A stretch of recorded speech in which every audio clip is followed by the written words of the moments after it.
Assalamualaikum warahmatullahi wabarakatuh. Okay, pada rekan Zurum lah ya, dah lama tak buat video. Ini ada sebiji robotik. Robotik ni kita servis balik. Ini outfit dia. Ini barang-barang dia.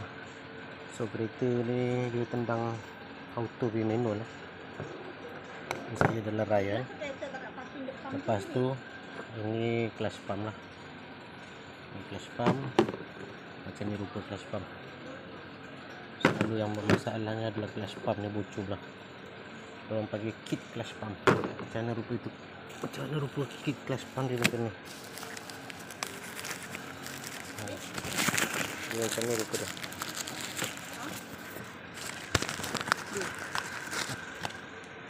Dia macam ni. Kalau yang mana tak tahu, kit clutch pump adalah yang ini. So robotik ni kita akan lerai kan. Saya dah lerai kan ni sebenarnya. Tapi filter dalam robotik ni lah. Filter dia yang ramai orang tak nampak kotor dia. Kan. Ni filter dia. Jadi yang mana tak tahu pasang ni jangan buka lah. Sebab kadang-kadang dia tahu buka, pasang tak reti. Jadi yang selalu bermasalah dalam robotik ni adalah akumulator bom. Akumulator bom yang ni. Akumulator bom. Lepas tu ni kit clutch pump. So minyak dia. Ni pun saya dah servis.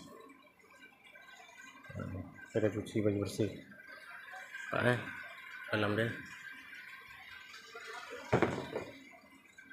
So ini adalah electronic pump. Jadi pump ni dia untuk sedut minyak. So yang mana kadang-kadang tendang kereta tak boleh start, tendang auto, adalah yang ni lah. Dalam ni ada karbon robotik. Okay. Itu saja video saya. So wiring ni kalau nak buka dia kena marking ya.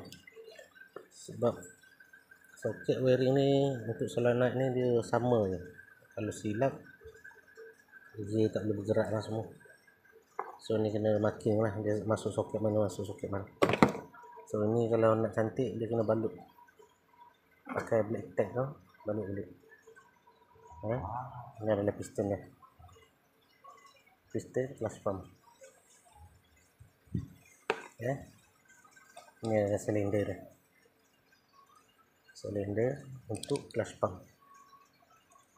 Saya pemasangan ni saya tak boleh nak rakam sebab saya rakam seorang saja.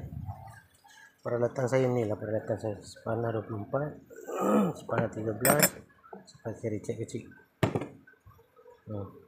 Sebab dia banyak pakai special tool lah ni. Dia pakai banyak ni. Itu saja video saya. Assalamualaikum warahmatullahi wabarakatuh.